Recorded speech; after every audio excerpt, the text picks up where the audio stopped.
আমার এই ছোট্ট বাগানটা তোমাদের কেমন লাগছে অবশ্যই কমেন্টে জানাও। আর দেখো আজকে অনেক ভোর ভোর উঠে গেছি, আর চারিদিকে আজকে এত কুয়াশা পড়েছে যে কি বলবো। নমস্কার সকলকে, আশা করছি তোমরা সবাই খুব ভালো আছো, সুস্থ আছো, আমিও খুব ভালো আছি। চলো আজকে দিনটা শুরু করা যাক। এখন বাজে প্রায় 9টা, বাট দেখে কেউ বলবে না যে 9টা বাজে। তো কোথায় যাচ্ছি তোমরা টাইটেল আর থাম্বনেল দেখে তো বুঝতেই পেরেছো। তো রাহুল তো যাই হোক, আজকে আমরা এসছি কোথায়? হ্যাঁ, আজকে আমরা এসছি নৈহাটির বড় মা কাছে। তো চলো আজকের ব্লগটা আমি যতটা পারবো শেয়ার করার চেষ্টা করব। তো দেখতেই পাচ্ছ এখানে আমরা ফার্স্টে ডালা কিনে নিয়েছি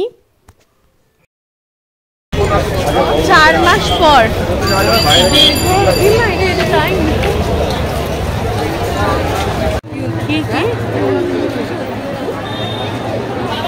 লাইন চল চল চল, দেখো আমরা যাচ্ছি। ফার্স্টে ভেবেছি লাইন নেই, তো এখানে চলে এসেছি গঙ্গাতে। তো গঙ্গাতে একটু পাটা ভিজিয়ে নিলাম আর একটু নিজেও শুদ্ধ হয়ে নিলাম।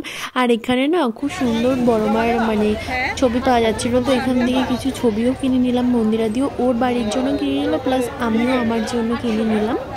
তো এরপরে লাইনটা দেখো, মানে কি বলবো। ফার্স্টে তো আমরা ভেবেছি যে লাইন নেই, খুব মানে মজাই পেয়েছি যে ঠিক আছে অল্প সময়ে তাড়াতাড়ি আমাদের পুজো দেওয়া হয়ে যাবে।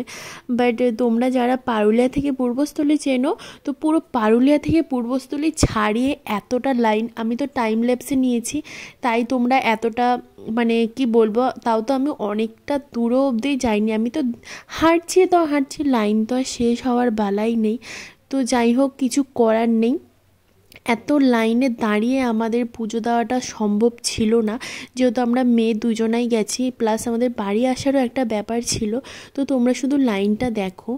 বাট মঙ্গল শনিবারে তো আরও প্রচণ্ড ভিড় হয়, বাট আমরা গেছিলাম রবিবারে। তো রবিবারে গেছিলাম দেখে হয়তো রবিবারেও এতটাই ভিড় হয়েছিল, যেহেতু এখন উইন্টার সিজন, প্লাস সবার ছুটির একটা ব্যাপার চলছে, আরও বিশেষ করে সানডে। তো তোমরা শুধু ভিড়টা লাইনটা দেখো যে কত দূর থেকেও মানে এত লাইন। আমি তো দেখে জাস্ট অবাক হয়ে গেছিলাম লাইন দেখে। যারা ভোর 4টের সময় এসছে তারাই মানে দুপুর 1:30টার সময় পুজো দিয়েছে, আর আমরা যদি দুপুর 1টার সময় লাইনে দাঁড়াতাম, জানি না কখন বাড়ি ফিরতাম। আদৌ সেদিন ফিরতে পারতাম নাকি, আদৌ লাইনে দাঁড়িয়ে পুজো দিতে পারতাম নাকি। তো যাই হোক, মা টেনেছে, এটাই অনেক আমার কাছে। অনেক দিন ধরেই ভাবছিলাম, মানে প্রায় 4 মাস ধরে ভাবছিলাম যাবো, বাট যাওয়া হয়ে উঠছিল না। বাট যেদিন আমরা গেছি না, তার 2 দিন আগেই যাই না কেন মাকে আমি শুধু বলেছি তোমার কাছে আমাকে একবার নিয়ে যেও। তো যাই হোক, পরের একদিন পরেই চলে গেছি। অ্যাকচুয়ালি মায়ের ইচ্ছে না থাকলে তুমি কিছুই হবে না। তো যাই হোক, যেতে তো পেরেছিলাম, বাট যেহেতু তোমরা শুধু লাইনটা দেখো, মানে মায়ের মুখটা যেহেতু আমি দেখতে পাইনি, তো প্রচণ্ডই আমি ওখানে কান্নাও করে দিয়েছিলাম। যাই হোক, সব সময় তো সব কিছু আর হয় না, এত কাছ থেকেও তোমার মুখটা দেখতে পারলাম না, তো ক্ষমা করে দিও। যাই হোক, দুয়ার থেকেই কোনো রকম আমরা পুজো দিয়েছি। এরপর একরাশ মন খারাপের মধ্যে দিয়ে কোনো আর ফটো ভিডিও সেরকমভাবে আমি নিইনি, জাস্ট খিদে পেয়ে গেছিলো। তো এখানে একটু পুরি আর একটু ডাল খেয়ে নিলাম। আর এখন বাজে, দেখতে পাচ্ছ, আর ভিডিও করা আমার হয়নি 10-এর মধ্যে।